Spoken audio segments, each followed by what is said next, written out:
Assalamualaikum warahmatullahi wabarakatuh. Alhamdulillah wassalatu wassalamu ala Rasulillah wa ba'd. Penonton yang dirahmati Allah Subhanahu wa taala. Apabila Allah Subhanahu wa taala menurunkan Al-Quran, Al-Quran telah memperkenalkan berbagai istilah ataupun berbagai ungkapan-ungkapan baru yang barangkali tidak dikenali oleh masyarakat Arab, bahkan masyarakat manusia keseluruhannya sebelum daripada itu. Antara yang diperkenalkan oleh Al-Quran kepada kita ialah perkataan ulul albab. Perkataan ulul albab diguna pakai di dalam Al-Quran sebanyak 16 kali.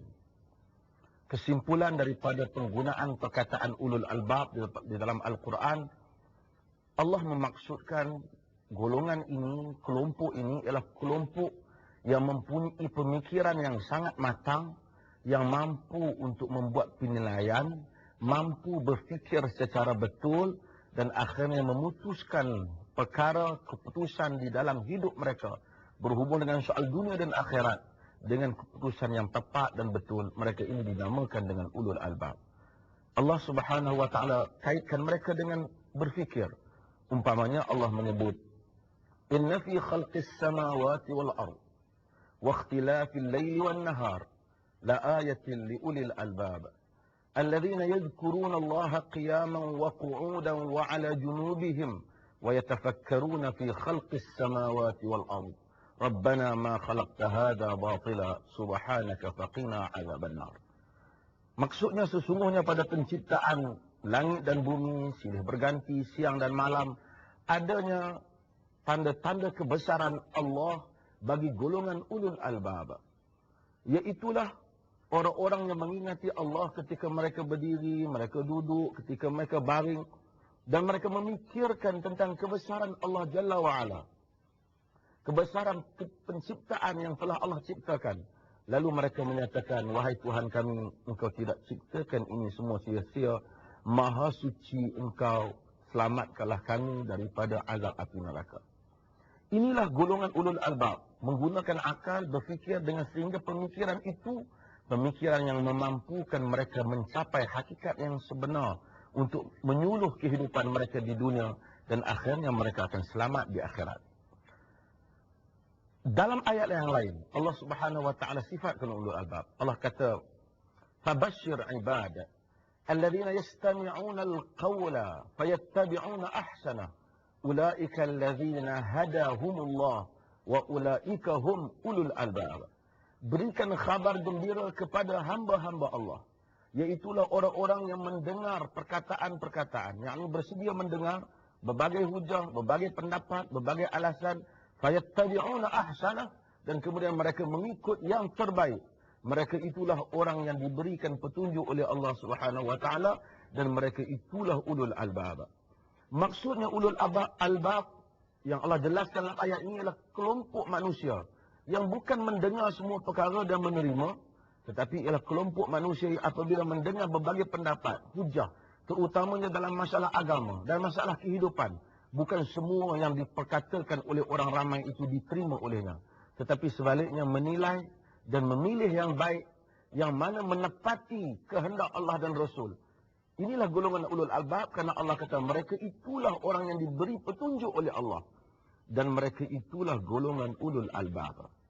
Jadi inilah kempen kita.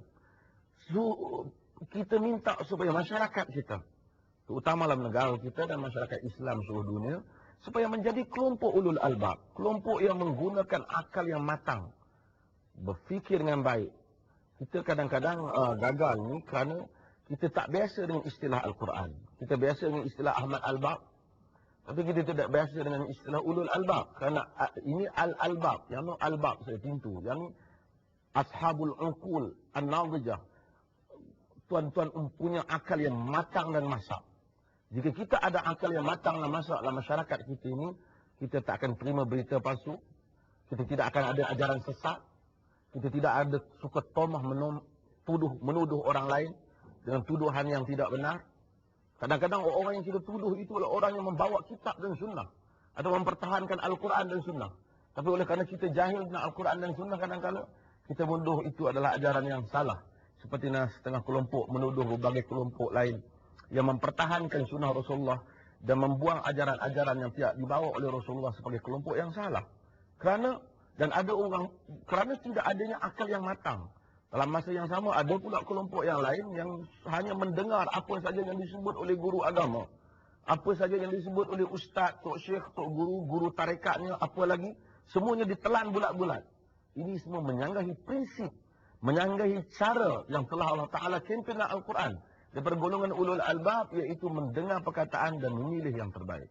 Ada pula dalam urusan politik, urusan yang lain, apa saja yang didengar ditelannya, apa saja yang ada dalam media diambilnya, apa saja yang ada dalam internet diterimanya, tanpa dia dapat menapis dengan yang baik, ataupun mempunyai kemampuan untuk menapis bahan-bahan yang sampai kepadanya.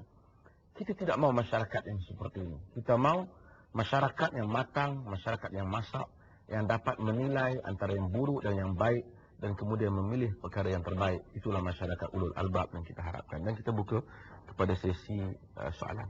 Assalamualaikum Doktor. Saya Faris Aiman bin Hisham daripada Gombak.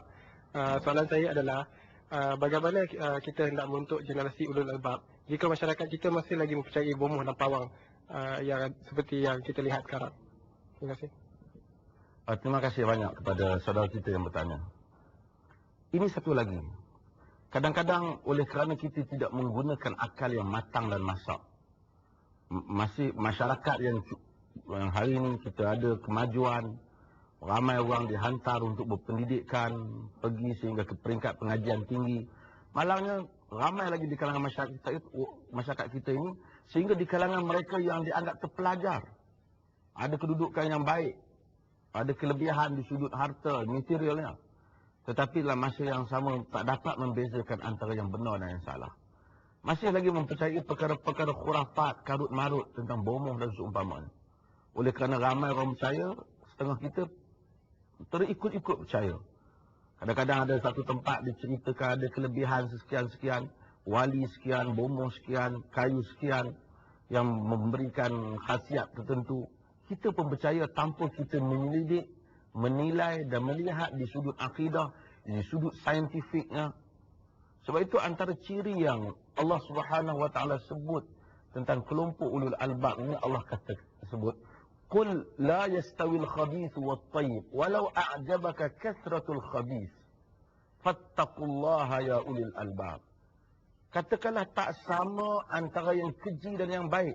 Walaupun yang keji itu banyak sehingga mengkagumkan engkau, takutlah kamu akan Allah, wahai ulul albab.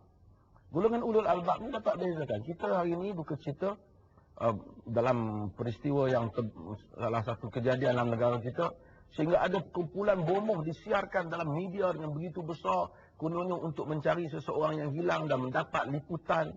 Inilah pemikiran yang bodoh yang tak sepatutnya ditonjolkan dalam negara kita.